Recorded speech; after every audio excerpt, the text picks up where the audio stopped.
নমস্কাৰ, আজি হৈছে 8 জানুৱাৰী 2025 বুধবাৰ দিনটোৰ কেইটামান গুৰুত্বপূৰ্ণ খবৰ। প্ৰথম খবৰটো হৈছে দেশত বিনিয়োগৰ নতুন হাব হ'ব অসম, ৰাজ্যত সূচনা হ'ব সম্ভাৱনাৰ ন দিগন্ত।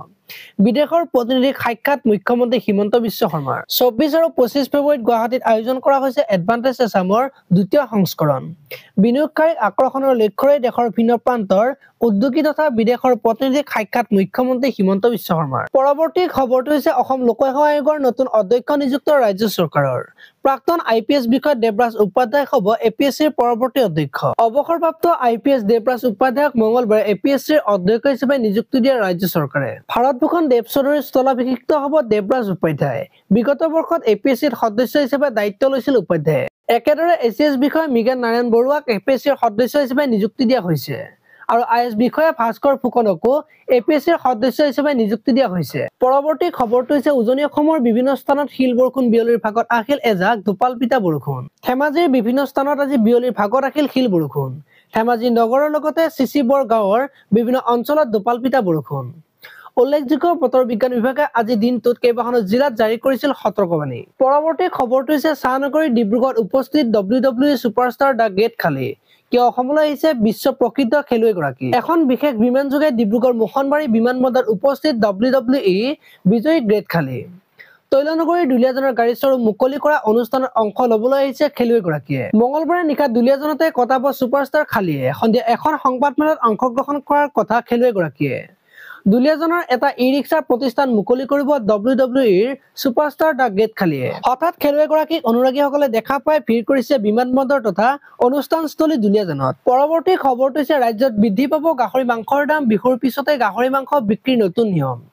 ভোগালী বিহুৰ পূৰ্বে দুখবৰ, ৰাজ্যত বৃদ্ধি পাব গাহৰি মাংসৰ দাম। মাঘ বিহুৰ পিছতে ৰাজ্যত বৃদ্ধি পাব গাহৰি মাংসৰ দাম। 1 ফেব্ৰুৱাৰীৰ পৰা দাম বাঢ়িব গাহৰি মাংসৰ। পশুধন নিগমত থকা পৰ্ক স্লাটাৰ হাউচত কাটিব লাগিব মাংস। গুৱাহাটীত বিক্ৰী হোৱা মাংস কাটিবই লাগিব পৰ্ক স্লাটাৰ হাউচত। এটা গাহৰি কটাৰ বাবদ দিব লাগিব প্ৰায় 1200 টকা। পৰৱৰ্তী খবৰটো হৈছে মৃত্যুৰ গহ্বৰ উমৰাংচুৰ কয়লা খনি। ড্ৰোনত ধৰা পৰিছে খাদৰ পানীত 3টাকৈ মৃতদেহ উপঙাৰ তথ্য। বিশাখাপট্টনমৰ পৰা আহিছে নৌসেনাৰ বিশেষ দুবাৰু দল। ড্ৰোন কেমেৰাৰে খাদৰ ভিতৰৰ দৃশ্য পৰ্যবেক্ষণ কৰোঁতে পানীত উপঙি থকা অৱস্থাত 3টা মৃতদেহ দেখা পাইছে পৰ্যবেক্ষকৰ দলে। ইয়াৰ লগে লগে কয়লাখনিত আবদ্ধ শ্ৰমিকৰ ভিতৰত 3জনৰ মৃত্যুৰ আশংকা প্ৰকট হৈ পৰিছে, কিন্তু এই পৰ্যন্ত আনুষ্ঠানিক তথ্য সদৰি কৰা নাই উদ্ধাৰকাৰী দলে। পৰৱৰ্তী খবৰটো হৈছে বৰহোলাৰ শিলডুবিস্থিত ONGCৰ GGSত অগ্নিকাণ্ড, এজনৰ মৃত্যু। বৰহোলাৰ শিলডুবিস্থিত ONGCৰ GGSত মঙলবাৰে এক ভয়ংকৰ অগ্নিকাণ্ড সংঘটিত হয়। GGSৰ ভিতৰত থকা ৱাৰ্ড হিটাৰ বিস্ফোৰণ ঘটাৰ ফলত জুইৰ অগ্নিকাণ্ডৰ শিখাই আগুৰি ধৰে GGS। পৰৱৰ্তী খবৰটো হৈছে কানাডাৰ প্ৰধানমন্ত্ৰী হ'ব এগৰাকী ভাৰতীয় বংশোদ্ভৱ মহিলা। কানাডাৰ প্ৰধানমন্ত্ৰী হোৱাৰ দিশে এগৰাকী ভাৰতীয় বংশোদ্ভৱ সোমবাৰে কানাডাৰ প্ৰধানমন্ত্ৰী জাষ্টিন ট্ৰুডোৱে পদত্যাগৰ কথা ঘোষণা কৰাৰ পাছতে পৰৱৰ্তী প্ৰধানমন্ত্ৰী কোন হ'ব তাক লৈ চৰ্চা আৰম্ভ হৈছে। পৰৱৰ্তী খবৰটো হৈছে প্ৰাক্তন বিজ্ঞানীয়ে ক'লে HMP ভাইৰাছক লৈ আতংকিত হোৱাৰ কোনো কাৰণ নাই।